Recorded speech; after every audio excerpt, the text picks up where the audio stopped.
Everyone, welcome back to my YouTube channel. সবাইকে জয় জগন্নাথ, সবাই ভালো থেকো। তো ভাবলাম আজকে রথযাত্রা উপলক্ষে একটা তোমার সাথে আমি ব্লগ শেয়ার করি সারাদিনের। তো সকাল সকাল ঘুম থেকে উঠেই ফ্রেশ হয়ে বসে গেছিলাম আজকে লাইভ দেখতে পুরীর, যাতে আমি সকালবেলা দেখছিলাম, তাই জগন্নাথের বেরোনোরটা আমি দেখতে পারলাম না। তো আজকের ব্রেকফাস্টে হয়েছিল বড়া আর ঘুগনি। আমি ভজন শুনছিলাম আর ব্রেকফাস্ট করে নিলাম।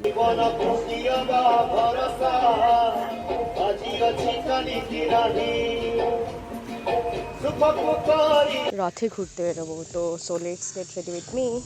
ইটস আমার নতুন কুর্তি আর লেগিংসটাও নতুন, দুটোই আমাকে উনি কিনে দিয়েছিলেন বার্থডেতে। তো ভাবলাম আজকে আমি নতুন জামাটা পরি।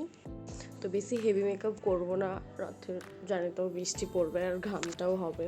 তো হালকা করে রোজ ওয়াটার অ্যাপ্লাই করলাম, তারপরে ময়শ্চারাইজার আর 10 সানস্ক্রিনটা ইউজ করছি। মানে রোদ্দুর নেই তাও। তারপর হালকা একটু ফেস পাউডার দিলাম, চোখে হালকা কাজল, এরপর লিপস্টিকের উপরে একটু লিপ গ্লস দিলাম, তারপরে একটা চিপ করলাম, একটা পার্স নিলাম হাতে। এই ছিল আমার ফাইনাল লুক। আমরা সবসময় সেম পরি, আজকে আমরা কালারটা সেম পাইনি। তো এই ছিল আজকে আমার দুজনের আউটফিট। কেমন লাগছে জানিও। চলো আবার রথ দেখতে। তোমরা কারা কারা রথ দেখতে যাচ্ছ আর কোথাকার রথ দেখেছো সেটা আমাকে কমেন্টে বলো। সব থেকে দুঃখের বিষয় হচ্ছে আমি জগন্নাথকে রথে দেখতে পারিনি, প্রচুর ভিড় ছিল, তাই আর সামনে যেতে পারলাম না। আর একটা গুড নিউজও দেবো তোমাদের, তোমরা আমার পুরো ভিডিওটা দেখলে জানতে পারবে। গুড নিউজটা কি, অল্প একটু রথ দেখে দিদাবাড়িতে চলে গেছিলাম, সেখানে আবার ঘুগনি আর সকালবেলা জগন্নাথ দেবের পুজোর প্রসাদ, তারপরে আবার জিলেপি খেলাম। এত কিছু খাওয়ার পর আবার বেরিয়ে পড়লাম এবার ঘুরতেই। আমাদের কিছু ঠিক করা ছিল না কোথায় ঘুরতে যাবো, 3 ভাই বোনে মিলে তো বেরিয়ে পড়েছি গাড়ি নিয়ে। এবার মাঝপথে আবার ভাই বললো যে আমরা একটু চা খেলে ভালো হয়, তাই আমি বললাম হ্যাঁ চ ঠিক আছে।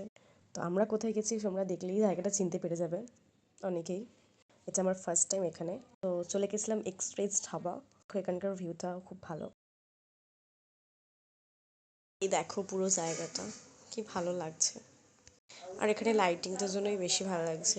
এবার এখানকার জায়গাটা তোমাদের ঘুরে দেখাই, দু একটা ছবি নিলাম সবাই মিলে।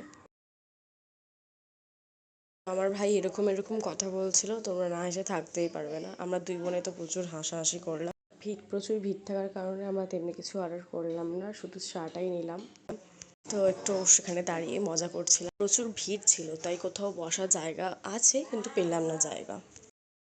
এই জায়গাটা তো সন্ধেবেলা একটু স্ন্যাক্স চা খাওয়ার জন্য পুরো পারফেক্ট। তো গুড নিউজটা হচ্ছে এটাই যে আমি এখন আছি আমার জগার মাসির বাড়িতে।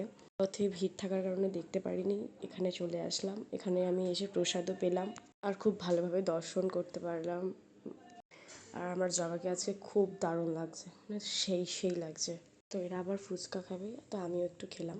তো এই ছিল আজকে সারাদিনের আমার ব্লগ। থ্যাংক ইউ সবাইকে। ভিডিওটা ভালো লাগলে like comment share and subscribe করতে ভুলো না।